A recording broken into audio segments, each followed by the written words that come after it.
we can end up not just losing our voice, but our connection to our heart, our soul, and reality itself. It's a big thing when we're not able to speak our truth. Behind our greatest gift is actually our greatest wound. And that again shows you if you're not able to speak, there's actually a wound there, but there's also a greatest gift there. And why do I mention that? Because this is probably why we experience such intense spiritual warfare when it comes to sharing our truth. Why? Because when we're sharing our truth, that actually will change the outside reality. Our voice is a powerful vibration. You're laying down your sword because you are speaking from that most vulnerable place inside of you. And that is not easy, and that is real humanity. And so each person's soul is unique. Their soul frequency comes from a deep sound current or nod from their heart. Our mind, when it's linked up to the heart in heart-mind coherence, it starts to produce a spiral. It starts to produce a very intuitive, natural way of thinking.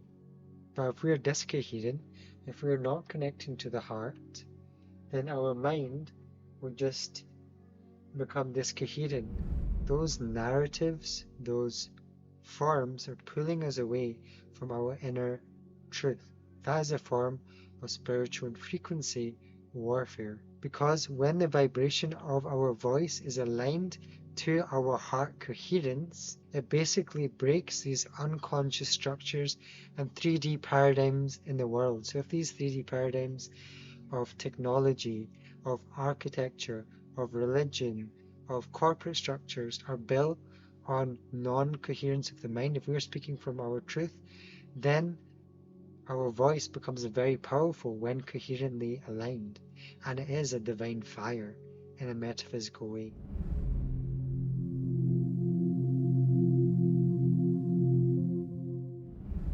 Why can't you speak your truth? Why can't you shine your light? Does what you share even matter? These are not just random thoughts. These are thoughts I've had in my own mind. When I've tried to record myself over the last few years, a lot of self-doubt, a lot of imposter syndrome has come in, feeling of not good enough. And why do I share that? Because even though we are in these bodies as a consciousness, this represents this battle between the soul and the mind's programming, which wants safety. And we're at a time where a lot of people want to speak and they want to live in full integrity, but they're finding it hard. And one way to notice that is, can you actually speak authentically? And do you even know where your voice is to speak authentically, right? So I wanted to explore that today. It's the ego's mask of wanting its existence to be validated through the attention and the validation of others. So it's emotions and really entities that are feeding off that validation of other people, whether it be from childhood, whether it be ancestrally, or even past lifetimes, to keep us safe within this collective thought forms of thinking. If we try to challenge these belief structures that are held in place, even in our own mind, our body can start to tense up, our nervous system locks, and our attention gets locked in the mind for safety. That's why we have these ruminating thoughts, and that's why we start to maybe itch or get very uncomfortable when we even start to explore what is our truth. This is why people say that the number one fear is not death, but it's public speaking, because you're literally putting your heart on the line. You're putting your ego out there, you're putting your soul out there, and you're risking a chance of not being liked, of receiving criticism, or receiving love. And you're really having to try to take down the guarded walls around your heart. You're laying down your sword because you are speaking from that most vulnerable place inside of you. And that is not easy, and that is real humanity. For me, podcasting is really a great forum to host a platform to help others share their truth and for them to show other people and to convey to other people what is their truth and how do they see the world. And in the process, I've started to question, what is my ability to speak coherently and articulately? Can I actually express myself authentically? Being beside and facilitating such high caliber souls and high caliber people in conversation, that's a reflection I've started to ask myself. And so each person's soul is unique. Their soul frequency comes from a deep sound current or nod from their heart, from behind their heart. And that's what we call the Shabad Guru. It's that reflection which is deep inside of us. And if we don't have access to that, that is a very good starting point to start to realize how can we start to speak and live authentically, because a voice is a portal to the soul, just like the eyes. So when we are in our intuition, we are literally intuition. We are learning directly from that source consciousness, from that insight that the universe already has inside of it. If we're disconnected, then we're from the mind and we're only just regurgitating information that we've learned before, rather than actually speaking and acting and living authentically and in alignment. And there's this line from the Jhoty Sahib in Sikh tradition, Suniya Manya Manakita Pao. So Suniya, you're listening, Manya, you're understanding, Manakita Pao, you're comprehending, and we're really absorbing that into the mind. And then it says Antargat Tirth Malanao.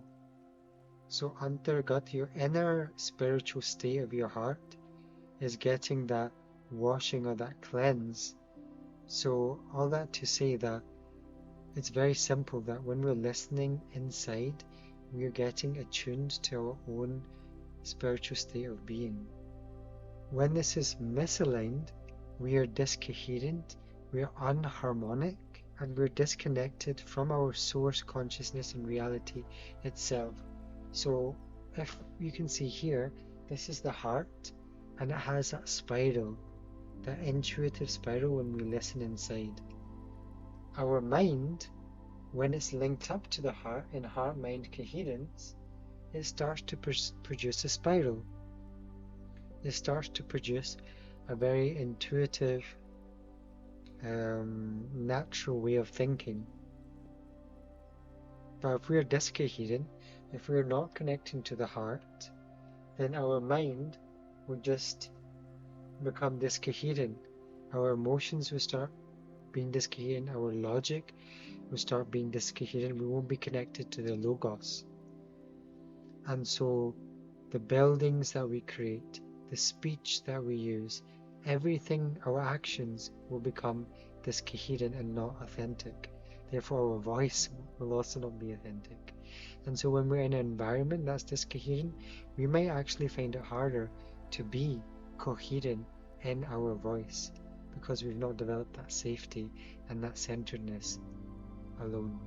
And so that means if you're in a job, if you're in a relationship, or any other situation that's not aligned with your most coherent and congruent state of being, you're creating inner polarization between your sense of self and your mind. This lack of acceptance causes a disintegration and a polarization and an inability to move in one direction. So you're basically polarized.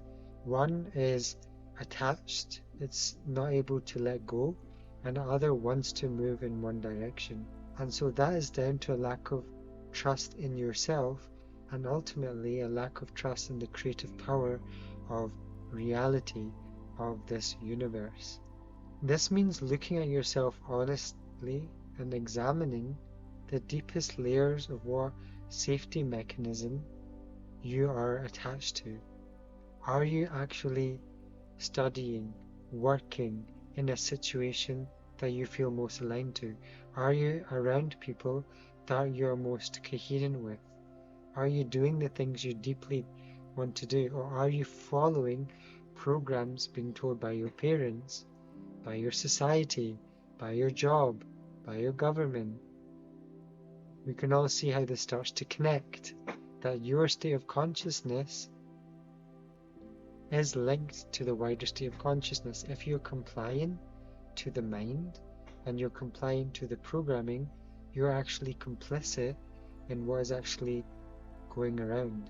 But if you're able to actually develop that inner spaciousness and be congruent and be coherent, you can actually step out of that thought pattern and start to be more in line with your reality and reality as a whole. We can end up not just losing our voice, but our connection to our heart, our soul, and reality itself. It's a big thing when we're not able to speak our truth. So connecting ancestrally to our roots can deepen our identity, places us in living history. We can actually understand what's going on in the world and understand how this post-colonial world operates. We can see that people in the world experience this through religious institutions, corporate work, and familial constructs, which are familiar to their ego, all designed to cause fragmentation of the self, hindering self-expression, keeping us locked in a frequency, but at the same time fanning the uncomfortable flames of your evolution. So if you're not put in these uncomfortable situations, there won't be part of you that kind of wants to evolve. You know that diamonds are formed with coal under pressure.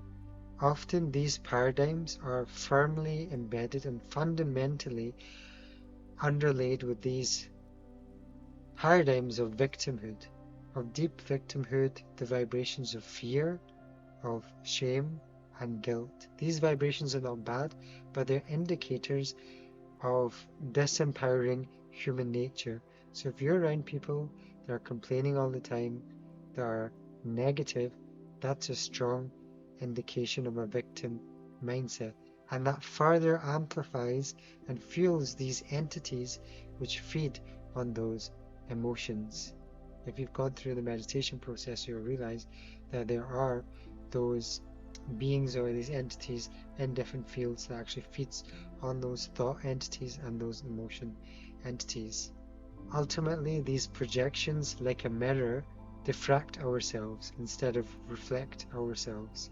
They project a view of reality and make us follow externally rather than lead internally, whether that be a religion, whether that be media, whether that be politics. As in Illuminating Dialogue episode number 42, Dav Benesser talked about the word Sangat. Sang meaning a fellowship or companionship, and Gat meaning that spiritual state, inner spiritual state of the heart that we just talked about.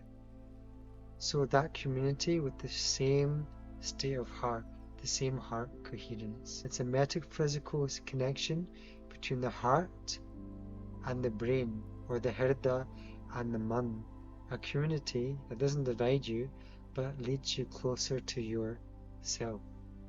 And I was reading actually, behind our greatest gift is actually our greatest wound. And that again shows you, if you're not able to speak, there's actually a wound there, but there's also a greatest gift there.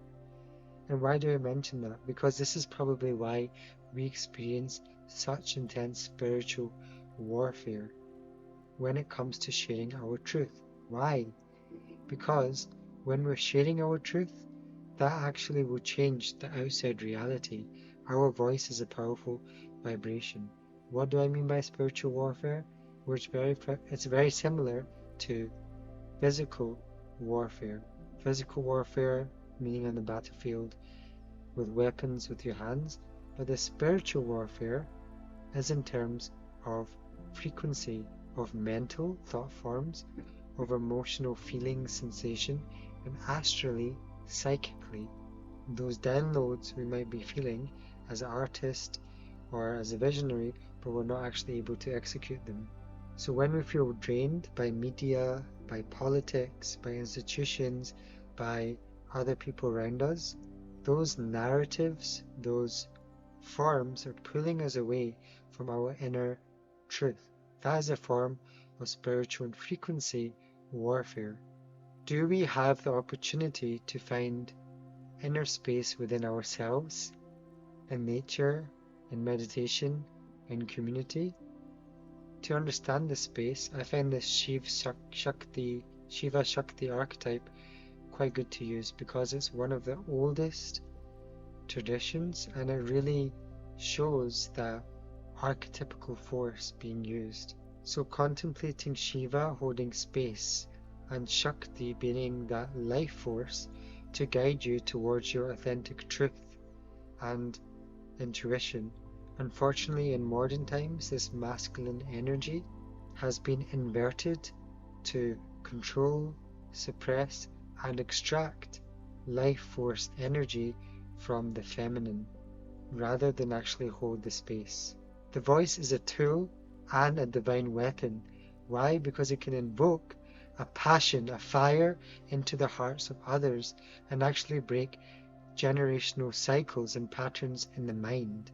Because when the vibration of our voice is aligned to our heart coherence, it basically breaks these unconscious structures and 3D paradigms in the world. So if these 3D paradigms of technology, of architecture, of religion, of corporate structures are built on non-coherence of the mind, if we're speaking from our truth, then our voice becomes very powerful when coherently aligned, and it is a divine fire in a metaphysical way. This is why many artists, mystics, visionaries experience intense physical warfare. They experience polarization with their words. And so this is going to, of course, bring up fear of judgment. It's no joke. Inner critic, fear of failure, not just in our individual unconscious, but in the collective unconscious, because they are linked, right? Since breaking belief systems can lead to triggering the mind. You're removing that Jenga block from the bottom of the Jenga of the Jenga puzzle, and that can cause a collapse, and not everybody is ready for that. And so it does have to come with compassion. So how can we approach this? Well, we can look at the Jungian wounded warrior archetype.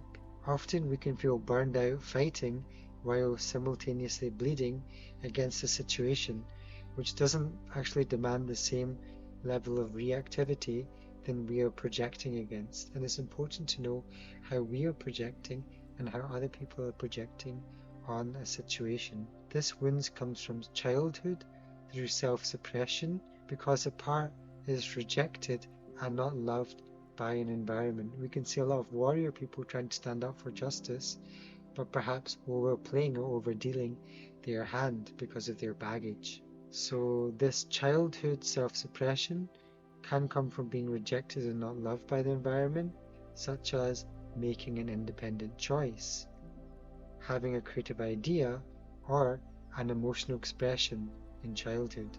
After this fragment of the psyche is basically locked and inverted into the shadow, this leads to weak boundaries, lack of assertion, and overprotection, proving, and defensiveness and avoidance around this part, until the shadow work is done to view that part, transmute and alchemize it, and integrate it back into the light.